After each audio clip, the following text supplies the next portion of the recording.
Apple introduced the iPad Pro almost 10 years ago, and I've upgraded to every single new model except for the M2 iPad Pro in 2022, and that's because I had the M1 iPad Pro from 2021, and it felt like I was wasting my money on the M2. So I stuck with the M1, and I thought I was going to be good for another 4 to 5 years. But then, here in 2024, Apple decided to unleash the M4 iPad Pro, and that has me reconsidering everything. So in this video, we're going to compare the M4 iPad Pro after about a week of use to the M1 iPad Pro and help you decide if you should upgrade, or if you're just looking to buy one of the two, which one you should buy. So at first glance, the M4 iPad Pro looks just like the M1 and the M2 iPad Pro, although the M4 is marketed as a 13-inch display and it is slightly bigger. The bezels are slightly smaller, but you can't really tell unless you have them side by side. However, once you pick these iPads up, that's when you can tell an immediate difference. The 13-inch M4 weighs 579 grams versus 682 grams for the M1, and you'll also notice just how slim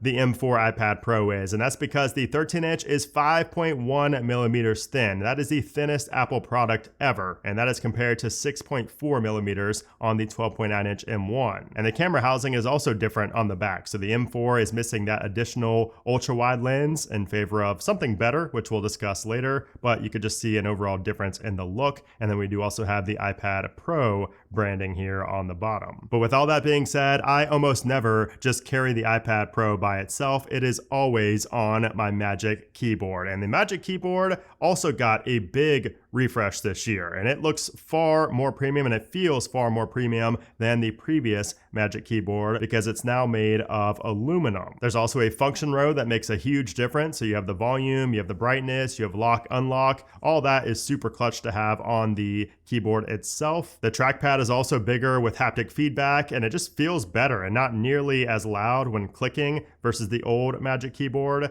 It's just overall a big upgrade for that same $350 price tag. However, it is still just as annoying to try to open up with one hand as the previous Magic Keyboard, so nothing has changed there. But anyways, let's get back to the iPads themselves, and let's talk about perhaps the biggest upgrade to the iPad this year, and that is the display. And that's because we now have a tandem OLED display for the first time on any Apple product on this new iPad Pro, and that's compared to mini LED on the 12.9-inch on the previous iPad Pros. And if you had an 11-inch M1, you had an LCD display, so that's going to be an even larger difference going to OLED on the 11-inch or 13-inch M4 model. And you can tell the difference instantly between these two. I mean, especially with blacks, especially in low light, because you can see the backlight on the mini LED display, whereas on OLED, those pixels are fully turned off, so it's just pitch black. And the overall brightness is also a major difference because you have a 1000 nit peak brightness for standard resolution on the M4 iPad Pro versus 600 nits on that mini LED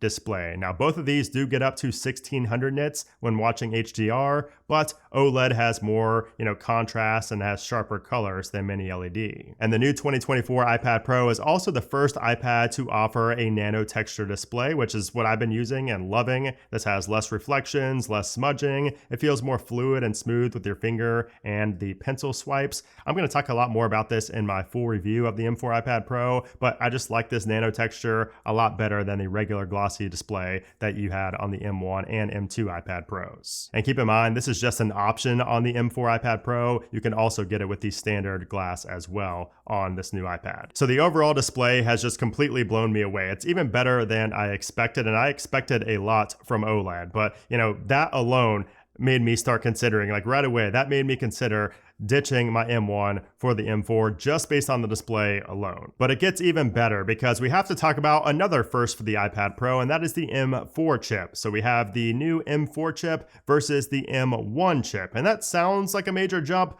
but it's not really as noticeable with day-to-day usage. Now, we do have a 9-core CPU or a 10-core for my 1TB model versus an 8-core CPU on the M1, and also a 10-core GPU versus an 8-core GPU. So those are all numbers. They don't really tell you much, but I will say that the biggest difference between these two in terms of the performance is the hardware accelerated ray tracing for gaming and more intensive 3D modeling apps and things like that. This is going to give you, much better gameplay with games. Apple says it, quote, enables even more realistic shadows and reflections in games and other graphically rich experiences. And this M4 chip is built on the second generation 3 nanometer technology that's more power efficient as well. So it's going to be more powerful than M1 while using less, power. It's going to be more efficient than the M1 and the M2 chip was. But as far as RAM goes, it's the same RAM setup. So 8 gigabytes of RAM for the bottom two models and 16 gigs of RAM for the top two storage model. So I have 16 gigs here and I have 8 gigs on my M1, and it's really hard to tell a difference between the two. The only time I really was able to tell a difference was in Stage Manager when I was going in and out of intensive applications in Stage Manager, and even then it wasn't a major difference. So it's really hard to, say performance is much better on M4 when I've really tried to push them.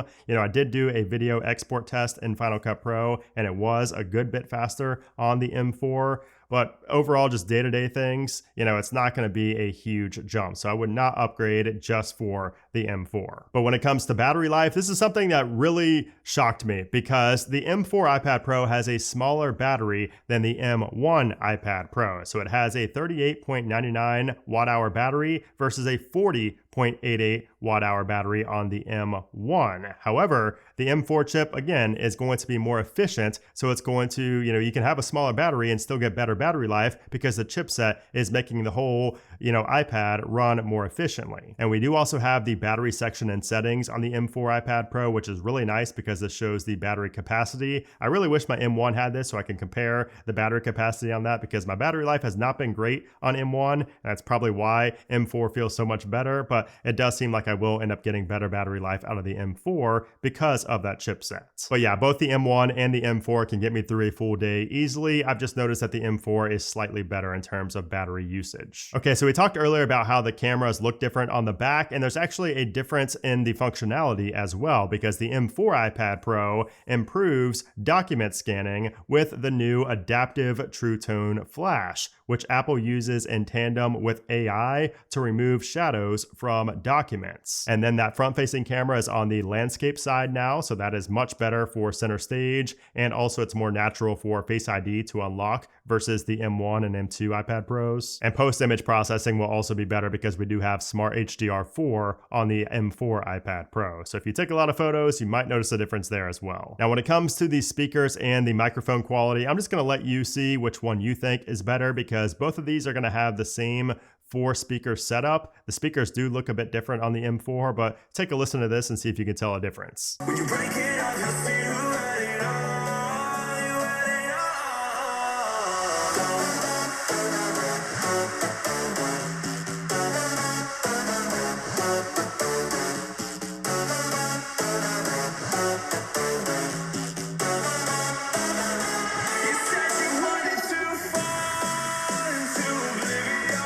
When you break it up, you'll see who had it all, you had it all.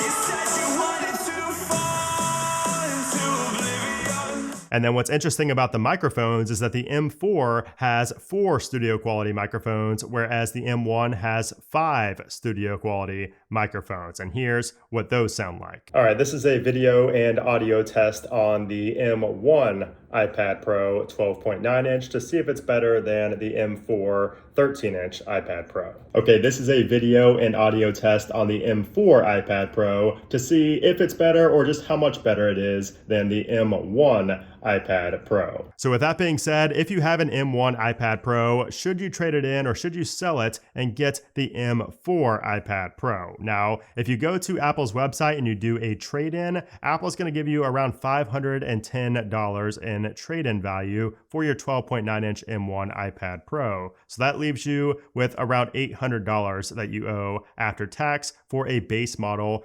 13-inch iPad Pro M4. So for $800, do I think the iPad Pro M4 is worth it? And I would say yes, if you are somebody who watches a lot of videos, if you do any type of gaming, or if you just want to future-proof yourself for the next 5+ years. I do think it's worth upgrading to M4. And plus, the new Magic Keyboard and Apple Pencil Pro are much more significant upgrades than I expected, so that's like an added bonus if you do go there. But with that being said, there is absolutely nothing wrong with the M1 iPad Pro in 2024. It still runs like a champ, and it's likely going to last a few more years. Just know that you might not get some of the AI features that are coming in the future that might very well run on M4 chips and later, especially with what we see in the next 2 to 3 years. I'm not going to base everything in this video based on the future. I want to talk mostly about the now, but we are going to see iPadOS 18 very soon, and there's a good possibility that we are going to see some M4 exclusive features. So that is one thing to keep in mind as well. Plus, the M4 is just going to last a few years longer than the M1. I mean, it's 3 generations of chip in between the two. That's nothing to balk at. So now, what if you don't have either one of these iPad Pros and you're looking to buy a new M4 iPad Pro or a refurbished M1 iPad Pro? Which one should you go with? And let me just say, let me just preface this by saying that if you really have a tight budget right now and you really can't go past a certain number, you probably should not be buying an iPad Pro. I think that you should probably be buying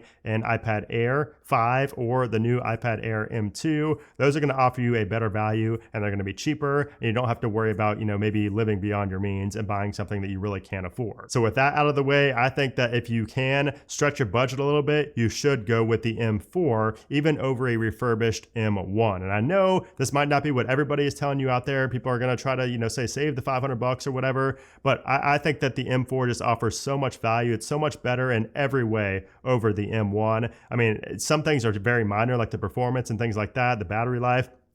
Very minor differences, but in terms of future proofing, in terms of, it's just that M4 chip in general, the OLED display is a massive difference. That alone to me was almost worth the $500. So when you combine everything, the new Magic Keyboard, the new Apple Pencil Pro, the weight, all these things combined just makes it a no-brainer, especially if you're going to be keeping this iPad for a very long time. Like if you're going to have it for 5 years, 6 years, break down that $500 divided by, however many years, and you're going to realize how small of a difference $500 really is when you're using something and benefiting from it every single day. So for those reasons, I think M4 is definitely the way to go over M1 and M2 in my opinion. Even if you have an M2 iPad Pro, I think the M4 is a solid upgrade. So finally, I plan to sell my M1 iPad Pro, and I'm going to be keeping the M4 iPad Pro. And I've already decided after just over a week of usage, where with the M2, it took me about 3 months to decide that I didn't need it, and I went back to M1. So I hope this video helped you figure out if you should upgrade from an M1 iPad Pro to an M4